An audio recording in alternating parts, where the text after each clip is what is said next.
Last class में हम पढ़ रहे थे चैप्टर 2 पॉलिनोमियल्स। वहाँ पे हमने 2.1 से पहले जो भी हमारा इंट्रोडक्शन पार्ट था वो सब हम कंप्लीट कर चुके थे। वहाँ पे हमने पढ़ा था कि हमारे कांस्टेंट क्या होते हैं, हमने वेरिएबल्स के वहाँ पे सीखा था, अलजेब्रिक एक्सप्रेशन हमने पढ़ा था, ठीक है।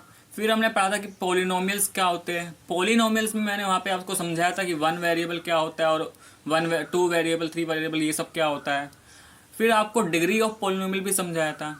देन फिर हमने एक टर्म पढ़ा था कोएफिशिएंट ऑफ पॉलिनोमियल, और हमने पढ़े थे टाइप्स ऑफ पॉलिनोमियल। तो स्टूडेंट्स, अगर आपको इन सभी क्वेश्चंस के जवाब पता है तो मैं आपसे कहूँगा आप इस वीडियो को आगे देख सकते हो। लेकिन अगर आपके पास इन सभी के आंसर्स नहीं हैं तो प्लीज़ एक बार फिर से आप पार्ट 1 को देखो, अच्छे से उस कंसेप्ट को समझने की कोशिश करो, देन आप इस वीडियो को देखना। तो स्टार्ट करते हैं हम आज का वीडियो। तो स्टूडेंट्स, आज हम पढ़ने वाले हैं एक्सरसाइज 2.1, और एक्सरसाइज 2.1 से पहले जो भी एग्जाम्पल है आज सब हम उनको क्या करेंगे, सोल्व करेंगे।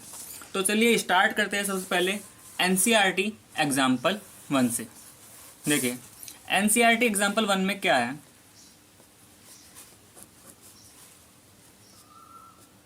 एग्जाम्पल 1 देखो, एग्जाम्पल 1 में बोल रहा है find the degree of each of the polynomials given below. हमें क्या है, हमें यहाँ पे पॉलिनोमियल्स रखे हैं, हमें 3 पॉलिनोमियल्स गिवन है और हमें क्या निकालना है, इन सभी पॉलिनोमियल्स के लिए क्या फाइंड करना है, डिग्री। अब डिग्री के लिए हमें क्या बताया था कि डिग्री क्या होता है कि पॉलिनोमियल्स में जो वेरिएबल होता है उस वेरिएबल का जो हाईएस्ट पावर होगा वो हमारा क्या होता है, डिग्री होता है। तो देखिए जैसे एग्जाम्पल 1 का फर्स्ट पार्ट है, फर्स्ट पार्ट हमारे पास क्या है, x⁵ माइनस x⁴ प्लस 3। तो ये हमें एग्जाम्पल दे रखा है। अब यहाँ पे हमें क्या फाइंड करना है, डिग्री। तो देखो यहाँ पे हमारे पास वेरिएबल क्या है, इस पॉलिनोमियल में गिवन वेरिएबल क्या है, x, और x की पावर यहाँ पे क्या है, 5 और 4। तो यहाँ पे मैक्सिमम पावर क्या हुआ, 5। तो यही हमारा क्या है, डिग्री। तो यहाँ पे इस वाले पार्ट में डिग्री कितना हो गया, डिग्री इज 5, ठीक है। ऐसे ही सेकंड पार्ट में क्या दे रखा है, 2 minus y² minus y³ plus 2y⁸। अब देखो इसमें यहाँ पे वेरिएबल है हमारे पास y।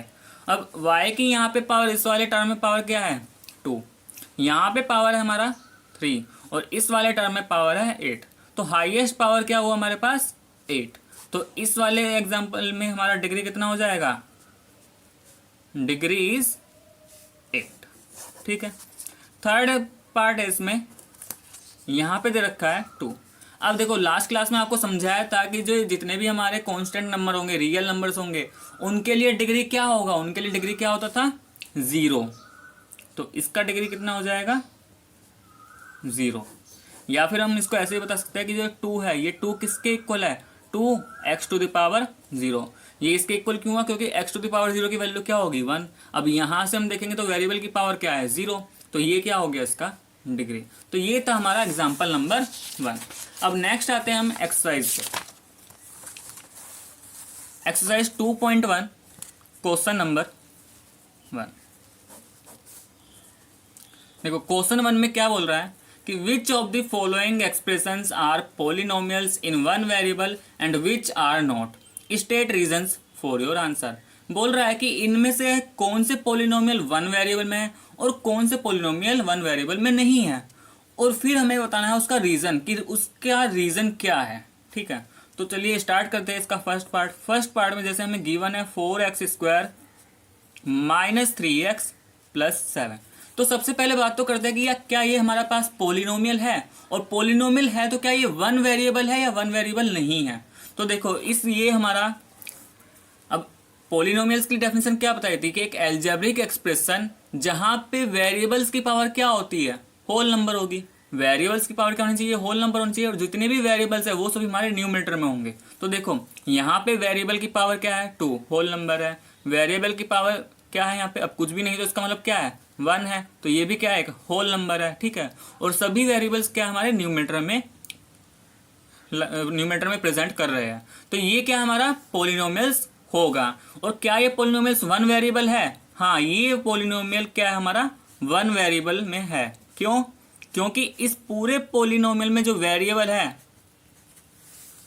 इस पूरे पोलिनोमियल के अंदर जो वेरिएबल है वो क्या है हमारे पास, तो इसका रीजन ये हो जाएगा कि variable is x in the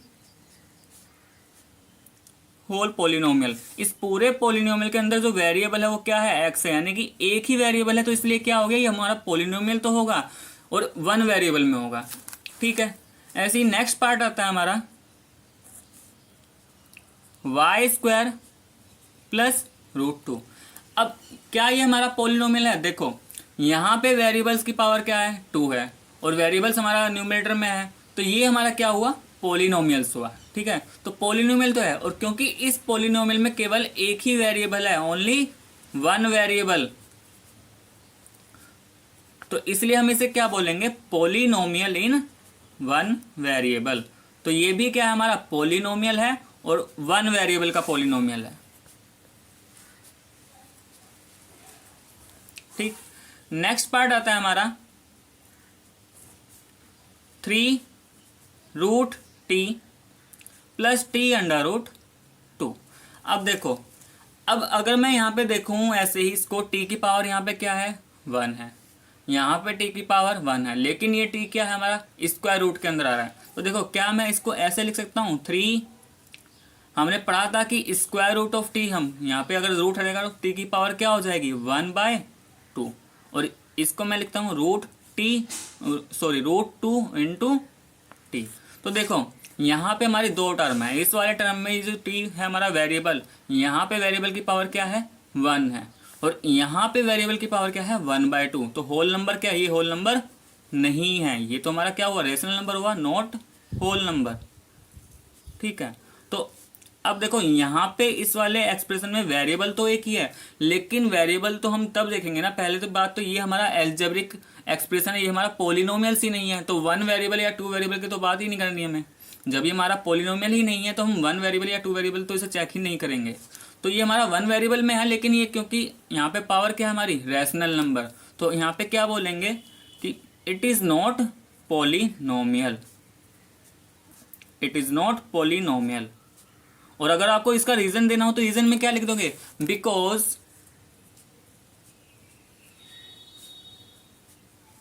power of variable is rational number, क्योंकि यहां पे एक टर्म में वेरिएबल की पावर क्या आ गई है, रैशनल नंबर। अगर ये होल नंबर हो जाता तो ये भी पोलिनोमियल बन जाता वन वेरिएबल में, क्योंकि यहाँ पे होल नंबर नहीं है, तो इसलिए हमारा क्या होगा, ये पोलिनोमियल नहीं होगा। ठीक है, नेक्स्ट पार्ट आता है हमारा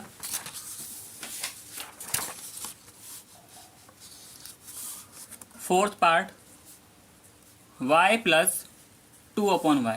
अब इस वन में देखो, अगर मैं देखूं इस पूरे एक्सप्रेशन के अंदर हमारे पास एक ही वेरिएबल है। ठीक है, और अगर मैं इसको ऐसे ही चेक करता हूँ तो यहाँ पे y की पावर क्या है, 1 है, इसमें भी y की पावर 1 है। लेकिन मैंने बताया था कि जब भी हम पोलिनोमियल्स के लिए चेक करेंगे तो सबसे पहले क्या करेंगे, न्यूमरेटर, वेरिएबल को न्यूमरेटर में ले जाएंगे। तो इसको मैं कैसे लिख सकता हूँ, y प्लस 2, अब ये क्या है, 1/y, 1/y क्या हो जाएगा, y की पावर -1। अब यहाँ पे देखो इस टर्म में वेरिएबल की पावर क्या है, कुछ भी नहीं है, इसका मतलब 1 होल नंबर है, लेकिन यहाँ पे वेरिएबल की पावर क्या है हमारा, एक नेगेटिव इंटीजर, तो ये तो होल नंबर नहीं है, तो ये इसमें भी क्या होगा हमारा, ये पोलिनोमियल्स नहीं होगा, नॉट पोलिनोमियल। और रीजन क्या हो जाएगा, because power of variable is negative integer, variable की पावर क्या है यहाँ पे, एक नेगेटिव इंटीजर है, तो इसलिए ये भी क्या हमारा पोलिनोमियल नहीं होगा। नेक्स्ट आता है इसमें last part, x to the power 10 plus y to the power 3 plus t to the power 50। अब सबसे पहली बात तो यहाँ क्या वेरिएबल्स की पावर होल नंबर है, और दूसरा क्या सभी वेरिएबल्स न्यूमरेटर में है। तो यहाँ पे देखो दोनों ही कंडीशन सेटिस्फाई हो रही है, हमारे जितने भी वेरिएबल्स है वो सब न्यूमरेटर में लाए कर रहे हैं। ठीक है, और यहाँ पे हर एक वेरिएबल की पावर क्या है, एक होल नंबर है, 10, 3, 50, ये सब क्या है, होल नंबर। तो ये हमारा पोलिनोमियल्स तो है, लेकिन अगर हम बात करें कि क्या ये पोलिनोमियल्स वन वेरिएबल में है, तो देखो यहाँ पे इस पूरे पोलिनोमियल में कितने वेरिएबल है, x, y एंड टी, यानी कि 3 वेरिएबल है। तो ये हमारा पॉलिनोमियल तो होगा, लेकिन ये जो पॉलिनोमियल है ये हमारा क्या होगा, इन 3 वेरिएबल्स। तो ये था हमारा क्वेश्चन 1 के सभी पार्ट। तो बहुत इजी थे, तो सिर्फ हमें क्या करना था, हमें चेक करना है कि ये पॉलिनोमियल्स है या नहीं है। पॉलिनोमियल चेक करने के लिए क्या करना पड़ेगा, सबसे पहले जितने भी वेरिएबल वाली टर्म है वो सब न्यूमरेटर में होनी चाहिए, और वेरिएबल की पावर क्या होनी चाहिए, वहाँ पे होल नंबर होनी चाहिए। Next part question number 2। अब देखो क्वेश्चन नंबर 2 में क्या है, right the coefficient of x square in each of the following. यहाँ पे हमें कुछ पार्ट दिए हैं और इन पार्ट में हमें क्या करना है, हमें एक्स स्क्वायर का कोएफिशिएंट बताना है। जैसे फर्स्ट पार्ट की बात करूँ मैं तो क्या है 2 + x² + x। अब यहाँ पे हमें बताना है कोएफिशिएंट ऑफ एक्स स्क्वायर। तो कोएफिशिएंट ऑफ एक्स स्क्वायर, अब कोएफिशिएंट के लिए मैंने क्या बताया था कि जिस टर्म में ये एक्स स्क्वायर आ रहा है उस टर्म में एक्स स्क्वायर के साथ जो कांस्टेंट पार्ट है वो हमारा उसका कोएफिशिएंट होगा। तो देखो यहाँ पे ये रही टर्म जहाँ पे एक्स स्क्वायर है। अब इस एक्स स्क्वायर के साथ तो कोई हमारा नंबर नहीं है, तो अगर यहाँ पे कोई भी नंबर नहीं है तो इसका मतलब क्या है, यहाँ पे हमारा क्या है, 1 है। ठीक है, तो इसलिए यहाँ पे इसका कोएफिशिएंट क्या हो जाएगा, 1 हो जाएगा। ऐसे ही सेकेंड पार्ट 2 - x² + x³। अब इस वाले एग्जाम्पल में देखो कोएफिशिएंट ऑफ एक्स स्क्वायर वाले टर्म कहाँ पे है, यहाँ पे ये रही -x²। अब इसका कोएफिशिएंट क्या होगा, देखो एक्स स्क्वायर के साथ कोई नंबर नहीं तो क्या होगा, 1। अब बताया था कि हमें विद साइन देखना होता है, तो ये 1 कैसा भी यहाँ पे नेगेटिव, तो यहाँ पे कोएफिशिएंट क्या होगा, -1। ऐसे ही अगर हमसे पूछ लेता है यहाँ पे सपोज करो कोएफिशिएंट ऑफ x³, तो भी क्या हो जाता है, x³ का कोएफिशिएंट क्या हो जाता है, यहाँ पे 1 हो जाता। या ऊपर वाले क्वेश्चन में अगर कोएफिशिएंट ऑफ x पूछता तो भी क्या हो जाता, 1 हो जाता। नेक्स्ट आता है इसका थर्ड पार्ट है π/2 × x² + x। अब इस वाले क्वेश्चन में क्या होगा, कोएफिशिएंट ऑफ x²। तो देखो यहाँ पे किस टर्म के अंदर x² है, ये रही टर्म, और उस टर्म में x² के साथ क्या जुड़ा हुआ है, ये। अब ये π/2 विद क्या हमारा एक कांस्टेंट पार्ट है, अभी बताया था पाई की वैल्यू क्या होती है, फिक्स होती है। ठीक है, और कांस्टेंट वही तो होता है जिसकी एक फिक्स्ड वैल्यू हो, तो ये π/2 भी क्या होगा, एक कांस्टेंट ही आएगा हमारा। तो यहाँ पे हमारा क्या होगा, π/2, इसका क्या हो जाएगा, कोएफिशिएंट। Fourth part √2 × x - 1। अब देखो अब यहाँ पे कोएफिशिएंट ऑफ x² क्या होगा। अब सबसे पहली बात तो क्या ही इस वाले क्वेश्चन में कोई ऐसा टर्म है जिसके अंदर x² आ रहा हो, तो ऐसा तो कोई टर्म है ही नहीं, क्योंकि इसके अंदर केवल 2 टर्म है। पहला टर्म तो √2x है, दूसरा टर्म -y है, -1। अब कोई भी ऐसा टर्म नहीं है जहाँ पे x² आ रहा हो, तो जब x² वाली टर्म ही इसमें प्रेजेंट नहीं है तो इसका जो कोएफिशिएंट होगा वो 0 होगा। तो ध्यान रखना कि जब भी हमसे कोएफिशिएंट पूछे, अगर वो वेरिएबल्स उस पॉलिनोमियल के अंदर प्रेजेंट नहीं है तो उस केस में उसका कोएफिशिएंट 0 होगा। या फिर हम इसको ऐसे ही बोल सकते हैं, देखो अगर मैं इसको ऐसे लिखूं 0 × x²। अब 0 × x² तो 0 हुआ, तो इससे कोई फर्क तो पड़ेगा नहीं इस पॉलिनोमियल में। ये क्या हो जाएगा फिर √2x - 1। तो देखो अब इसका कोएफिशिएंट क्या होगा, 0। तो हमें सीधे यहीं से भी पता लग जाएगा, ये सब करने की ज़रूरत नहीं है। तो अगर आपको यहाँ पे समझ में आ गया तो इसका कोएफिशिएंट क्या हो जाएगा, 0। नेक्स्ट आता है इसका क्वेश्चन नंबर 3। देखो क्वेश्चन नंबर 3 में क्या बोल रहा है, give 1 example each of a binomial of degree 35 end of a monomial of degree 100। हमें क्या देना है, एक एक एग्जाम्पल देना है। एक तो बाइनोमियल ऑफ डिग्री कितना होना चाहिए, 35 होना चाहिए। देखो एक तो हमें इसका एग्जांपल देना है बाइनोमियल ऑफ डिग्री 35, और सेकंड एग्जांपल बोला है उसने मोनोमियल ऑफ डिग्री 100। दूसरा एग्जांपल हमें देना है मोनोमियल ऑफ डिग्री 100। तो सबसे पहले तो देखो बाइनोमियल का मतलब बताया था, बाइनोमियल क्या होता है कि बाइनोमियल एक ऐसा पॉलिनोमियल होगा जिसके अंदर 2 टर्म होगी। अब उस टर्म में उसके डिग्री तो कुछ भी हो सकती है, लेकिन इस वाले में यहाँ पे उसने बोला है कि बाइनोमियल का एग्जांपल देना है, कि इसका मतलब ये है कि इसके अंदर 2 टर्म्स तो होनी चाहिए। कि इसके अंदर कितनी होनी चाहिए, केवल 2 टर्म। लेकिन एक कंडीशन भी उसने लगा दी कि बाइनोमियल होना चाहिए, लेकिन डिग्री कितनी होनी चाहिए उसकी, 35। तो देखो इसका एग्जाम्पल कैसे लिखेंगे। सबसे पहले मैं इसमें एक टर्म लिख देता हूँ जिसके अंदर डिग्री 35, जैसे मैंने लिख दिया x 35। तो देखो ये एक पोलिनोमियल बन गया। अब ये इसका डिग्री तो 35 हो गया, तो ये वाली कंडीशन तो हमने सेटिस्फाई कर दी। अब हमें बाइनोमियल लिखना है ना। अब बाइनोमियल में क्या करूँगा, मैं इसमें एक और वेरिएबल ऐड कर दूंगा, ठीक है। अब आप इसकी कुछ भी पावर लगा सकते हो, लेकिन ध्यान रहे पावर इसकी हम 35 से क्या रखेंगे, कम ही रखेंगे।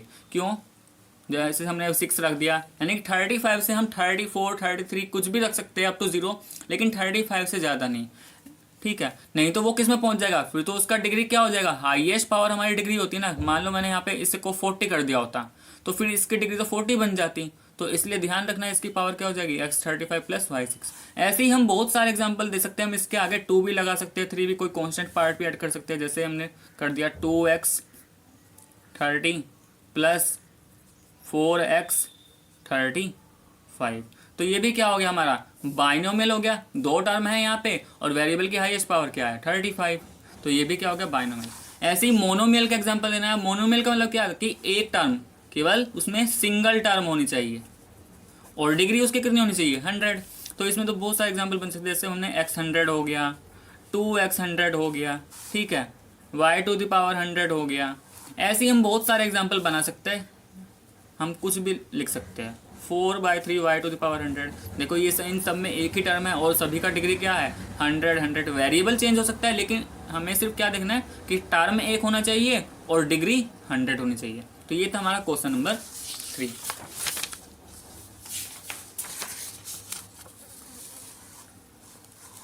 नेक्स्ट आता है क्वेश्चन नंबर 4। देखो क्वेश्चन नंबर 4 में क्या है, right the degree of each of the following polynomials. कि यहाँ पे हमें कुछ पोलिनोमियल्स गिवन है और इन सभी पोलिनोमियल्स के लिए हमें क्या फाइंड करना है, इन सभी का डिग्री लिखना है।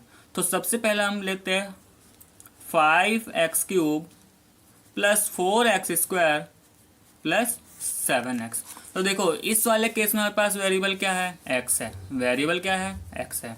और इस x की पावर हमारे पास 3 है, 2 है, 1 है। तो हाईएस्ट पावर क्या हुआ, 3 हुआ। जब हाईएस्ट पावर 3 है तो डिग्री क्या होगी, डिग्री हमारी हाईएस्ट पावर होती थी। तो डिग्री ऑफ पोलिनोमियल क्या हो जाएगी यहाँ पे, डिग्री इज 3, ठीक है।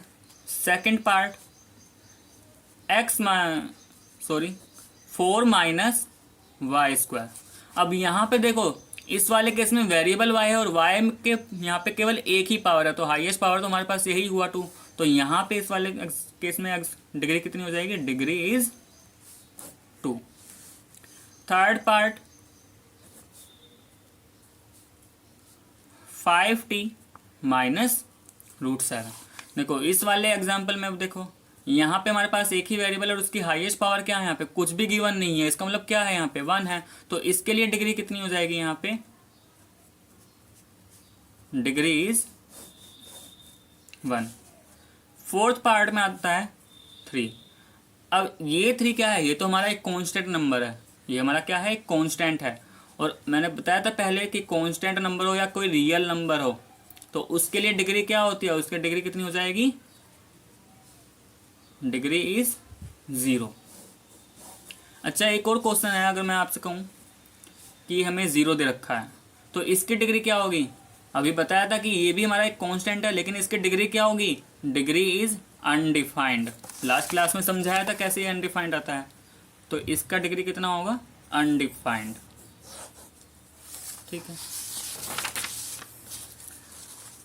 नेक्स्ट आता है क्वेश्चन नंबर 5। देखो क्वेश्चन नंबर 5 में क्या है, classify the following as linear, quadratic and cubic polynomial. कि हमें इन पोलिनोमियल्स को क्लासिफाई करना है, लीनियर है, क्वाड्रेटिक है या फिर क्यूबिक है। अब देखो ये जो लीनियर, क्वाड्रेटिक, क्यूबिक है ये कौन से वाले टाइप्स है, ये on the basis of degree पे डिवाइड हुए हैं। डिग्री के बेसिस पे कौन कौन से थे, linear, quadratic, cubic, by quadratic, constant polynomial, ठीक है, जीरो पोलिनोमियल। तो ये सब डिग्री के बेसिस पे थे। तो यहाँ पे हम क्या चेक करेंगे, इन सभी पार्ट में हम इनका डिग्री चेक करेंगे कि डिग्री क्या है। ठीक है। लेकिन अगर यहाँ पे होता है कि मोनोमियल, बाइनोमियल, ट्राइनोमियल, तो मोनोमियल, बाइनोमियल, ट्राइनोमियल किसके किसके बेसिस पे है? टर्म्स के बेसिस पे है। तो तब उनके लिए हम क्या चेक करते? तब उस केस में हम इनके टर्म को देखते हैं कि इनके अंदर कितना टर्म है। तो सबसे पहले अब यहाँ पे इनका क्या निकालते हैं कि ये लीनियर है या क्वाड्रेटिक। तो सबसे पहले बात करते हैं इस वाले पोलिनोमियल में डिग्री कितनी है। तो देखो डिग्री बताया था, जैसे हाईएस्ट पावर यहाँ पे क्या है 2, तो डिग्री क्या है इसका 2। और जिसके डिग्री 2 हो वो कौन सा पोलिनोमियल होता है? Quadratic polynomial. तो ये हमारा है quadratic polynomial. Second, x minus x cube. अब इस वाले एग्जांपल में देखो यहाँ पे हमारी डिग्री कितनी है? इस वाले केस में डिग्री है 3। तो ये हमारा क्या होगा? ऐसे पोलिनोमियल जिनकी डिग्री 3 हो वो किसके अंदर आते थे? Cubic polynomial. तो ये क्या हो जाएगा? क्यूबिक पोलिनोमियल में। ठीक। थर्ड पार्ट हमारा y plus y square plus 4। तो देखो इस क्वेश्चन में भी हमारे पास डिग्री कितनी है? यहाँ पे डिग्री क्या है? यहाँ पे 2। तो डिग्री अगर 2 है तो ये हमारा क्या हो जाएगा? Quadratic polynomial.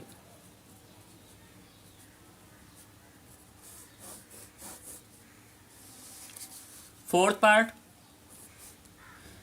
पार्ट हमारा 1 प्लस एक्स। अब इस वाले केस में देखो वेरिएबल की यहाँ पे पावर क्या है? 1 है। तो इस वाले केस में यहाँ पे डिग्री कितना है हमारा? 1। तो अगर डिग्री 1 है तो वो कौन सा पोलिनोमियल होता था? Linear polynomial. तो ये हो जाएगा हमारा लीनियर पोलिनोमियल। फिफ्थ पार्ट क्या है हमारा? 3t। अब देखो इसमें भी हमारे पास वेरिएबल क्या है? t है, और यहाँ पे t की पावर क्या है? 1 है। तो इस वाले केस में डिग्री कितना है हमारा? डिग्री है हमारा 1। तो अगर डिग्री 1 है तो ये कौन सा पोलिनोमियल होगा? ये होगा हमारा लीनियर पोलिनोमियल। सिक्स्थ वाला पार्ट आर स्क्वायर। अब देखो यहाँ पे टर्म एक है लेकिन हमें सिर्फ क्या देखना है? इसका डिग्री। तो डिग्री क्या है यहाँ पे? 2। तो डिग्री क्या है इस वाले एग्जांपल में? तो इसलिए यहाँ पे इसका पावर ये कौन सा टाइप हो जाएगा? ये हो जाएगा हमारा quadratic polynomial. And last part आता है इसमें 7x क्यूब। देखो यहाँ पे वेरिएबल की हाईएस्ट पावर यहाँ पे क्या है? 3। तो इसके लिए डिग्री क्या हो जाएगी? डिग्री क्या हो गई इसकी? 3। और जहां पर डिग्री 3 है वो कौन से टाइप्स होते थे? Cubic polynomial. तो स्टूडेंट्स ये था हमारा एक्सरसाइज 2.1 का सॉल्यूशन। तो स्टूडेंट्स अगर आपको मेरा वीडियो पसंद आया तो प्लीज़ जल्दी से लाइक करें और कमेंट करके ज़रूर बताएं।